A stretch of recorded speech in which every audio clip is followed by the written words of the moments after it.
La bibliothèque de l'université Omar Bongo a été en vitrine le lundi 27 janvier 2025 pour un événement scientifique international basé sur le corps, en présence des sommités littéraires, invités de marque et assistants venus prendre part au colloque riche de mystères du fonctionnement humain. Ce qui contribuera à enrichir et à affiner notre travail critique. L'interaction qui s'impose dans la relation corps et objet est placée sous le regard méthodologique de la sémiotique culturelle. Ceci dans l'intérêt d'apprécier la culture comme le lieu de manifestation et de la propagation des phénomènes sociaux, de la même manière que le corps devient porteur de cette culture et lieu de pratique de sens. Le corps est là, il est partout. On vit tous dans un corps, mais il faut bien sûr dépasser la notion purement physiologique. Donc c'est aussi une notion philosophique, psychologique. Donc on est toujours en lien avec son corps. Et ceci se retrouve dans les représentations artistiques et littéraires. Et donc quand on voit des tableaux, beaucoup de tableaux vont représenter l'être humain, parfois des corps déchiquetés, des corps en souffrance, des corps en jouissance.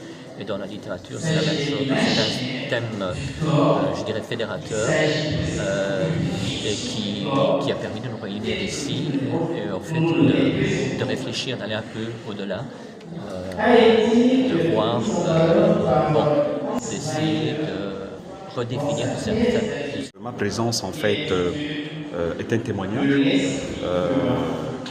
de soutien et d'encouragement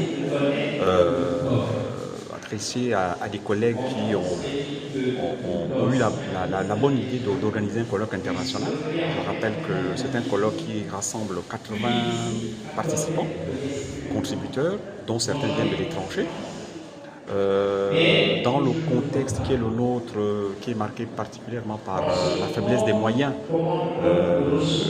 consacrés à la recherche, je pense que c'est un effort qu'il faut saluer et c'est en cela que j'ai tenu à être là pour justement les encourager et montrer que la faculté, le responsable de la faculté que je suis, est avec eux, que tout ne se résume pas qu'aux activités pédagogiques, mais nous avons également besoin d'encourager les collègues qui font de la recherche. L'idée en fait porte sur la question des imaginaires qui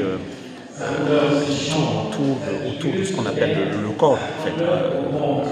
Voilà, je ne veux pas traverser l'idée même du colloque, mais disons que bon, vous savez, le corps suscite beaucoup de fantasmes, beaucoup de représentations en fonction des sociétés dans lesquelles on vit, tout ça. Donc, si vous voulez, le colloque porte sur tous ces regards-là, les regards qui sont portés sur le corps des femmes notamment. Et c'est ce qui nous a été donné de constater au cours de la leçon inaugurale qui a été prononcée par le professeur Bernard de Meyer qui nous vient d'Afrique du Sud. Après les interventions du panel et du professeur Bernard de Meyer, venu de l'Afrique du Sud, le tour est revenu à Jolika Motinga, doctorante, et le professeur Pierre Ndembi Mafumbi de fixer les grands axes en chutant sur l'organisation de cet événement. C'est un colloque sur une question très récente, c'est-à-dire le corps, qui est un sujet d'actualité évidemment, qui réunit un ensemble de jeunes chercheurs et d'enseignants-chercheurs de tout rang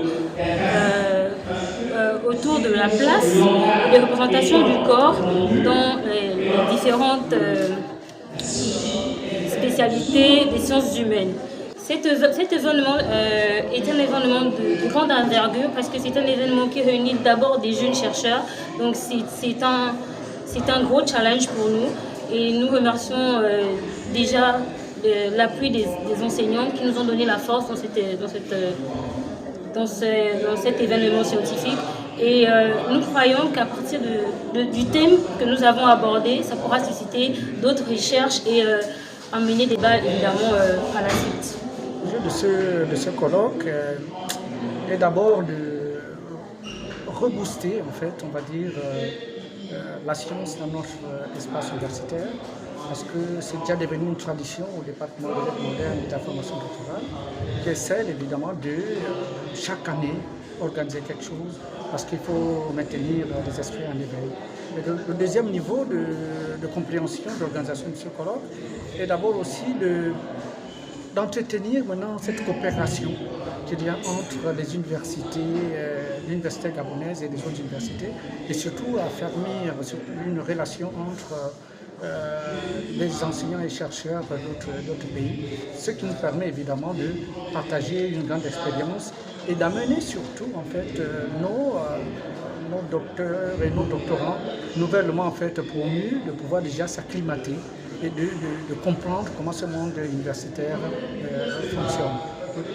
Dans l'ensemble, nous sommes déjà presque très satisfaits parce que vous avez vu vous-même les collègues qui sont venus échanger, le professeur Bernard Demalière, avec qui j'entretiens d'ailleurs de cette grande relation, et qui, au sortir de ce colloque, vous permettra de encore garder des discussions avec les jeunes docteurs et chercheurs, parce que ça leur donne des possibilités, évidemment, de se rendre aussi à l'étranger, de comprendre comment ce monde fonctionne.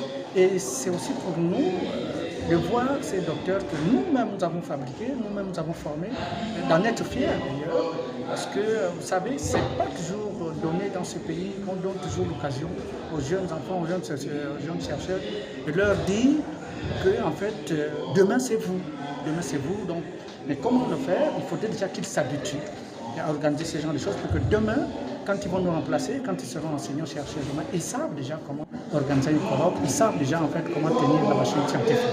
Nous notons que les enjeux de cette rencontre scientifique mettraient en exergue des ateliers pour la démystification du corps, vivant ou mort, durant 3 jours sous la conduite des enseignants-chercheurs, docteurs et doctorants venus de tous les horizons du globe terrestre. Au finish, l'ouverture de cette première journée a été marquée par la présence du doyen de la faculté des lettres, le professeur Serge Luango.